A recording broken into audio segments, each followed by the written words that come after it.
Shalom Chavrim, I'm Stephen Ben-Nun. You're watching Israeli News Live. You know, it's kind of fascinating here. We are heavily being targeted by, what do they call that, the algorithms or something like that. Whether it be YouTube or whatever channel is actually doing this, because very few people are getting notifications whatsoever anymore. I'm getting that information quite a bit, and in fact today I have discovered that even in Israel, they are getting even several days delay on getting the videos that we put out there.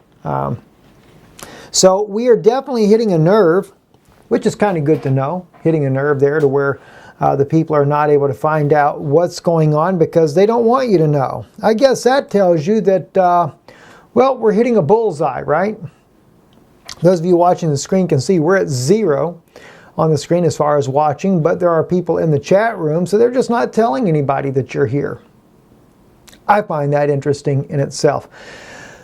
Anyway, thank you moderators for being here with us tonight. I want to really thank you sisters for your kindness and dedication. I don't do this often enough, but let's get right into what's going on. We do have some very serious things happening. No, don't really care about seeing Angela Merkel pretending to dance. But then again, I don't think I could probably dance much better myself. Mint Press News is speaking, writing an article here, speaking in front of Israel's nukes testing facility. Netanyahu says IDF will hit Iranian forces in Syria with all its might.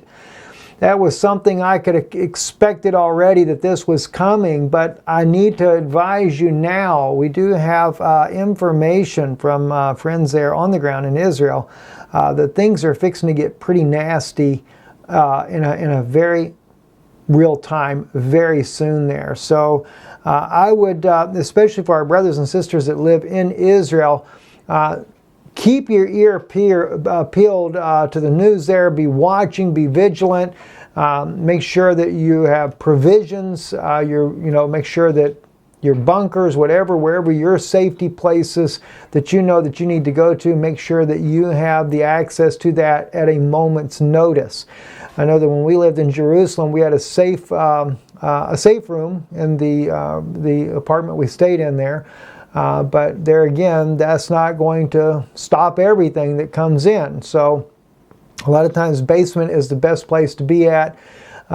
Some kind of safety place like that. One place we used to live at as well also had a fortified bunker underneath the apartment building where everyone could go into. So I'm just really encouraging our Israeli friends to make sure your bunkers are ready, because from what I am hearing, what's about to happen there in the Middle East could very well have a tremendous impact on the Israeli people as well, especially if there are any type of retaliatory actions.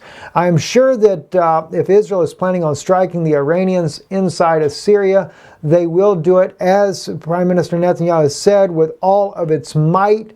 There is, of course, a lot of skepticism when you think about what's going on. President Trump also moving his own assets into the region, preparing for a strike on Syria. Prime Minister Netanyahu talking about doing a strike as well. But yet in both men's cases, there are a lot of allegations going on in their private lives that concerns me about the use of force at this time. We know Prime Minister Netanyahu's wife is being suspected of bribery, as well as her son, on what they call Case 4000. And so these things continue to pile up. President Trump also with the allegations in the looming issue of impeachment. That will be something that maybe the Democrats will go after in the very near future. Both these men, as I said, in their own personal lives, of course, and President Trump, that's his political life, as well, face very serious situations there. And both of them may very well use the opportunity to deflect some of that with the public's attention in a full-scale war. Not to say that there is not already tensions around the globe, but the problem is that Syria's war would be drawing to a close. But as I mentioned before, from a prophetic standpoint, you have to remember, if President Bashar al-Assad is anything like that of Ben-Hadad, who was the king of Syria during the times of the prophet of Elisha, when Elisha visited Damascus, he sent word to Elisha whether or not he would recover of an ailment that he had. And Elisha knew that he would recover if it wasn't for a coup that was going to happen within his own ranks there. And Hazael did turn on him and killed him, and later turned on Israel as well. So that's something we need to think about even from a spiritual aspect. President Bashar al-Assad, yes, he would recover from this 7-year-long civil war that has raged on not because of the people of Syria, but more so from outside influence, and he would recover. Albeit, at the rate things are going right now, he may not recover after all. In fact, he may end up dying in this, or at least the nation in symbology there may be totally destroyed as a result. And in the end game of that, what happens after the fall of Ben-Hadad? Hazael turned on the house of Israel and brought about the demise of the house of Israel. Now, I could only imagine what's going to happen to the state of Israel after the death of Bashar al-Assad. That will definitely unleash all fury from every direction you can possibly imagine, especially from the Iranians, Hezbollah, to the north, Turkey, a lot of different aspects there. Not that the Turks really care that much for Bashar al-Assad, but I'm sure they would use that for a galvanizing point to want to attack. I did not mention Russia. However, it doesn't mean that Russia wouldn't retaliate, but Russia and Israel are very close allies. So I still hold back on that for the simple reason is I believe that those that will come against Israel is going to be from a NATO force. Believe it or not, I think that's where they will turn against them. Maybe even, well, wouldn't be a bit surprised with a self-inflicted wound, much like what we had on 9/11 in the United States. Another one of those self-inflicted wounds to make it look good. Moving on in other parts of the news there, of course, if Iran gets attacked directly, we still have a sizable Jewish group living inside of Iran there. Some 15,000 Jews that never left the country after the last coup that took place there. There were over 100,000 Jews living there, but they fled the country for fear of persecution. But still, roughly 15 to 20,000 Jews are living inside of Iran, and they say they do so somewhat peaceably, with one Jew being a Jewish man being a member of the parliament, of the Iranian parliament. However, that is a small rarity inside of Iran. Doesn't make that Iran is a great place to live. I wouldn't want to live there myself.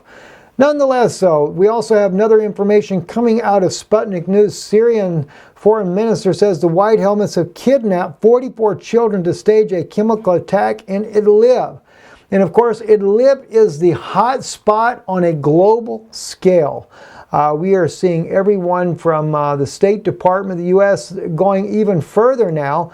In fact, on this video here at the very beginning, let me just play this for you right here. The State Department spokeswoman there says that not even a hint of violence against Idlib will be accepted now. Forget the chemical weapons. Listen to what she says here.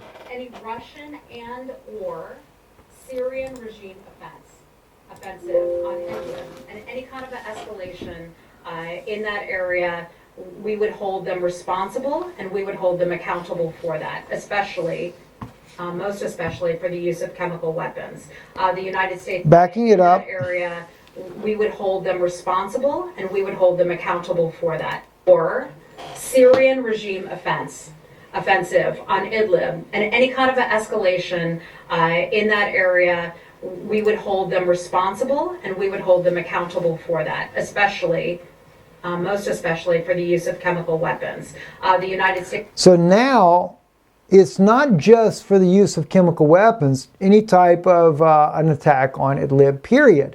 In other words, terrorists should be allowed to live freely and without any kind of impunity inside of a country. I actually commented on one of the videos there because it really bugged me that the State Department would say something like this. And my thought was, if we had this in the United States and a country had been trying to overthrow our country, would we leave, like for example, would we just leave the state of Florida or the state of Mississippi, Alabama, or any other state in the Union? Would we just leave it to the terrorists there and say, okay, you guys can have this area there, and leave all the citizens living in amongst them to the terrorists and their evil ideologies? Absolutely not. We would do everything in our power to liberate every single citizen of whatever state it might be that the terrorists come to take over this nation.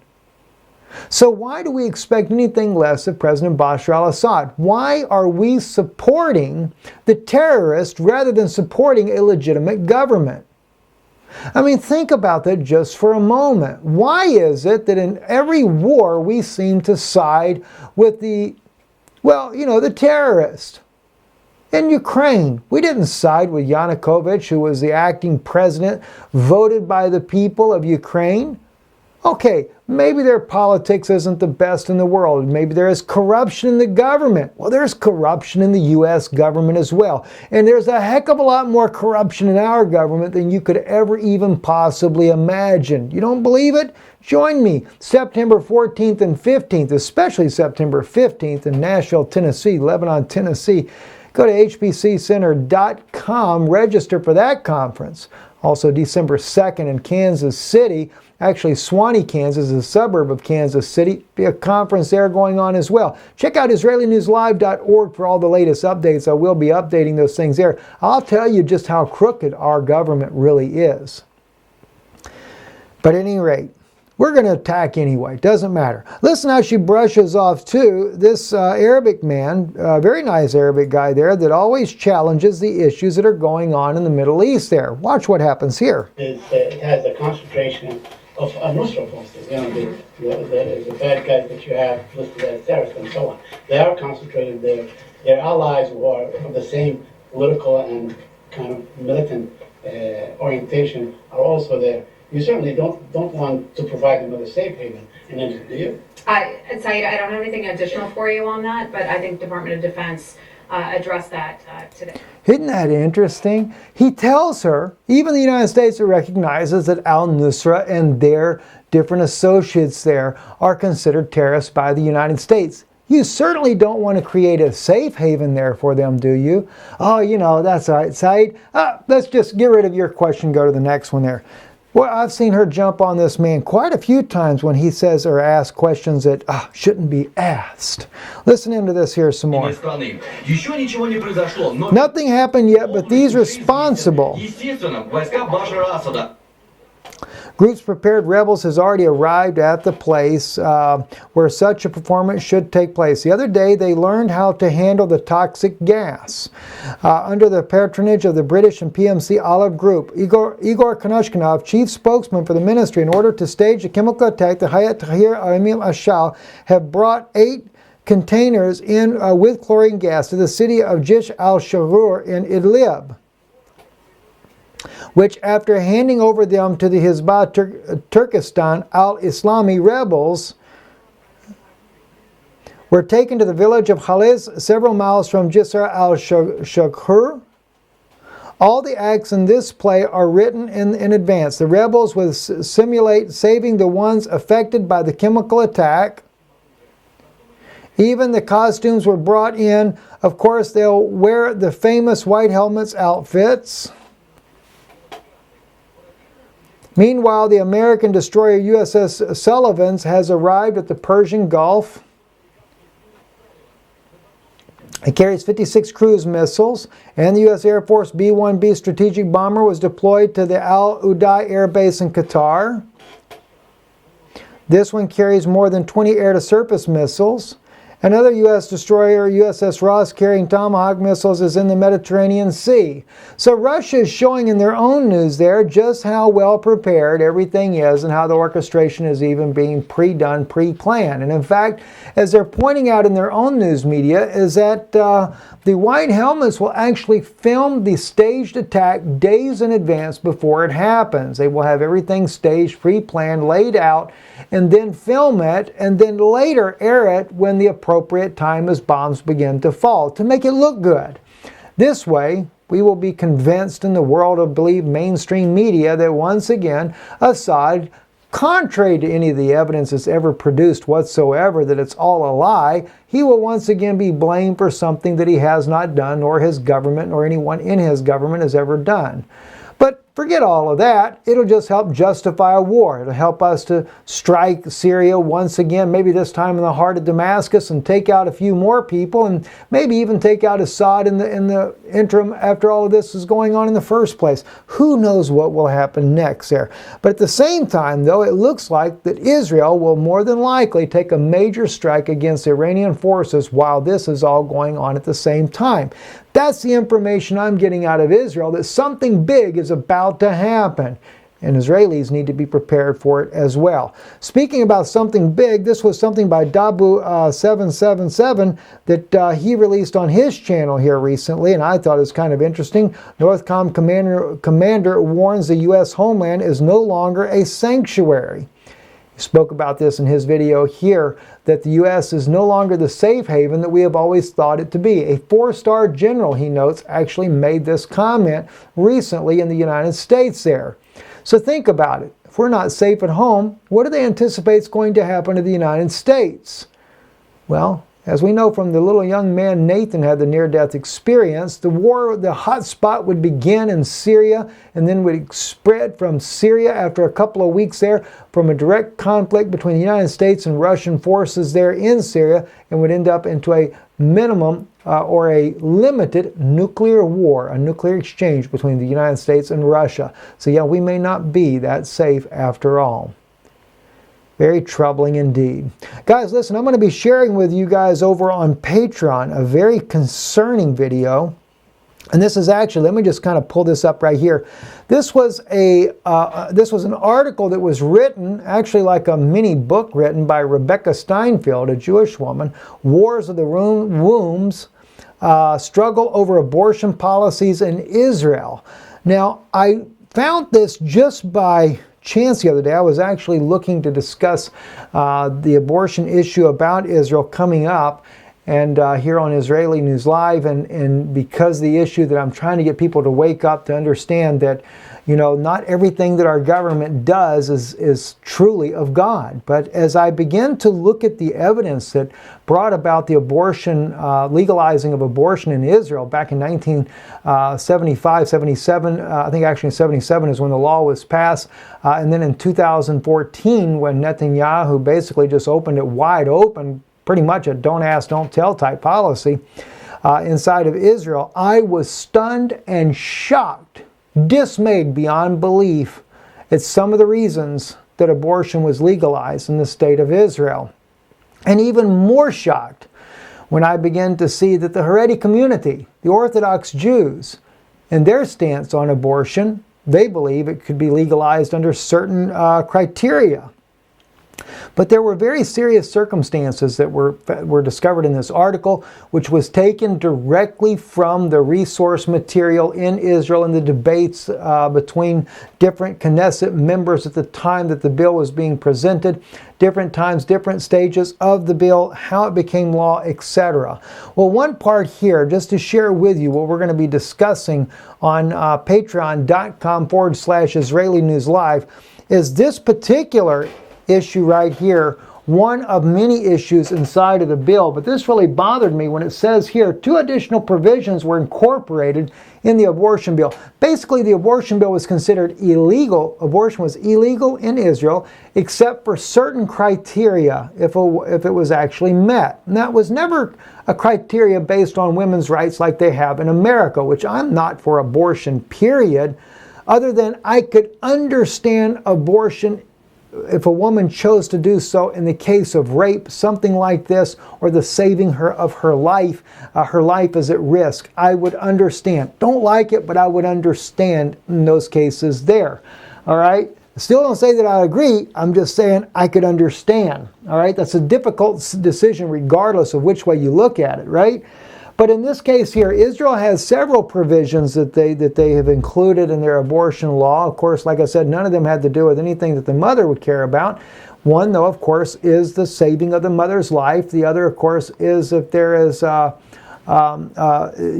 rape, things of that nature there. But they also have some very strange reasons, too. Well, also, like, for example, if the child was to be deformed, or if there's a mental issue with the child. In other words, if the child was going to be born with Down syndrome, they believe that you should abort the child. But even more concerning to me than any of the issues altogether, which demographics also played a key role in the abortion debate in Israel, because they wanted it to be allowable to do abortions to make sure that certain groups didn't surpass their numbers of births for the Jews of Ashkenazi descent. That's troubling enough, believe me. We're going to get into this on Patreon. But let me share with you, though, this particular issue here that really bothered me very badly as well, especially from the Orthodox community. I had no idea the Orthodox community was this much involved in the abortion debate and was in agreement with certain types of abortions. 2 additional provisions were incorporated: that abortion would be permissible if pregnancy occurred out of wedlock, or underage marriage, or over the age of 45. The committees would consist of 2 doctors, 1 gynecologist, and a social worker. The out-of-wedlock provision reflected the Orthodox desire to prevent the birth of children conceived adulterously who are considered bastards or mamzeers under Jewish law. I was just blown away by this. That the Orthodox community, if the child is conceived out of wedlock, you would actually take and kill the child? Do you rabbis know the scripture no better than that? Don't you know that it even says in the law that if a man humbles a damsel, and they were to be married, that the child would not be born a bastard? So long as they marry, they come together and marry. Have you so failed in knowing the Word of God? I'm going to share one thing, though, with you. I want you to see how God thinks about you. Just for a moment. Now, keep in mind, my friends, my people are blind. Jesus, those of you who believe that Yeshua is Messiah, He said that they would be blind. David said they would be blind. Isaiah said they would be blind. Paul even said in Romans 11 that they're blind for our sake because they played an important role in the sacrificial system that brought about the Messiah so that His life would be released so it could come back upon the believer. All right? But I want to share with you something here from the book of Isaiah 48. Forget the part about Jeremiah. Jeremiah chapter 1, where Jeremiah said, God says, He said, I knew you before you were in your mother's womb. Which you would say, well, he wasn't a bastard child. Well, let me show you the way God looks at Israel. Hear ye this, O house of Jacob, who are called by the name of Israel, and are come forth out of the fountain of Judah, who swear by the name of the Lord and make mention of the God of Israel, but not in truth nor in righteousness. For they call themselves of the holy city and stay themselves upon the God of Israel. The Lord of hosts is His name. I have declared the former things from old. Yea, they have went forth out of my mouth, and I announced them suddenly. I did them, they came to pass. Because I knew that thou art obstinate, and thy neck is as iron, sinew, thy brow brass. Therefore I have declared it to thee from old before it came to pass. I announced it to thee, lest thou shouldest say, mine idol hath done them. My graven image and my molten image hath commanded them. Thou hast heard, see all this, and yea, will you not declare it? I have announced unto thee new things from this time, even hidden things which thou hast not known. They are created now, and not from old. But before this day thou heardest them not, lest thou shouldest say, behold, I knew them. Yea, thou heardest not. Yea, thou knewest not. Yea, from old thine ear was not open. For I knew that thou wouldest deal very treacherously, and was called a transgressor from the womb. For my name's sake will I defer mine anger, and for my praise will I refrain for thee, that I cut thee not off. Israel was considered a transgressor from the womb. But God, in His mercy, deferred His anger. There's many scriptures about a child in the womb. And who are we to judge in such a case as this? I'll go into this in a special broadcast on Patreon. Those of you that want to catch that broadcast, patreon.com/Israeli News Live. I'll try to put this up tomorrow to go deeper on this issue. It's a very, very serious issue for me because so many people today, we stand with Israel, stand with the Jewish people, but stand with them with knowledge and understanding, knowing, see, that even Jesus said, if the blind lead the blind, don't they both fall in the ditch? All right? Now, I love my people, but we do a lot of foolish things. A lot of foolish things. How many bastard children are probably sitting in synagogues today? Maybe they don't even know they are.